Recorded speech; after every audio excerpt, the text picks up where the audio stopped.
anak-anak, apa kabarnya? Hari ini Ibu mau bercerita. Ceritanya berjudul Iri Hati Sang Merpati.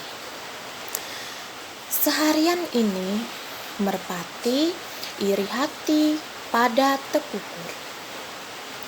Merpati merasa jatah jagungnya lebih sedikit dibandingkan dengan Tekukur. Merpati menganggap pemiliknya sudah tidak menyayanginya lagi. Pemilikku lebih sayang Tekukur, batin Merpati. Sambil memperhatikan pemiliknya yang sedang memberi makan kepada Tekukur, Merpati pun merasa sedih. Ingin rasanya ia kabur dari dalam sangkar, tapi ia tak mau melakukannya karena esok ada perlombaan balap merpati yang harus diikutinya. Ia pun bertekad ingin memenangkan perlombaan itu agar ia bisa membanggakan pemiliknya. Tiba-tiba Merpati mendengar ada suara di belakang kebun mentimun di belakang rumah pemiliknya. Ia melihat kancil yang hendak mengambil buah mentimun. "Kancil!" panggil Merpati. Kancil pun terkejut karena dipergoki Merpati. "Maaf, aku lapar. Nanti aku bawa bijinya sebagai ganti," kata Kancil pelan. "Bukan, itu yang aku butuhkan. Aku butuh saranmu," kata Merpati. Kancil lalu mendekati sangkar Merpati. Merpati mulai menceritakan kegundahan yang sedang ia rasakan. Dengan seksama, si Kancil mendengarkan keluh kesah Merpati. Selesai Merpati bercerita, Kancil memberi saran. "Jangan begitu, Merpati. Mungkin pemilikmu tak mau kamu terlalu gemuk."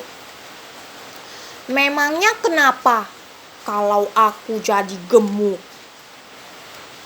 "Nanti terbangmu lambat," Merpati menggeleng. "Itu tak mungkin. Aku malah bisa terbang lebih cepat," kata Merpati dengan sombongnya. Kancil hanya tersenyum, lalu beranjak pergi.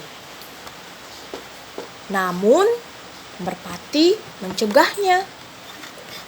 "Kancil, kamu hendak kemana?" "Kembali ke hutan. Aku kan sudah memberi saran seperti yang kau mau." "Bukan itu saran yang aku mau." "Lalu apa keinginanmu?" "Aku mau makan lebih banyak jagung seperti si Tekukur." Kancil berpikir sejenak. Lalu berkatalah si Kancil, "Kamu nanti makan di sangkarnya Tekukur. Caranya, kamu bujuk Tekukur supaya ia mau bertukar saran saat makan jagung." Merpati mengangguk. Kancil pun pamit pergi. Setelah Kancil pergi, Merpati membujuk terkukur untuk bertukar sangkar saat makan. Awalnya terkukur tak bersedia, tapi karena merpati terus memaksanya, maka terkukur pun terpaksa menurutinya.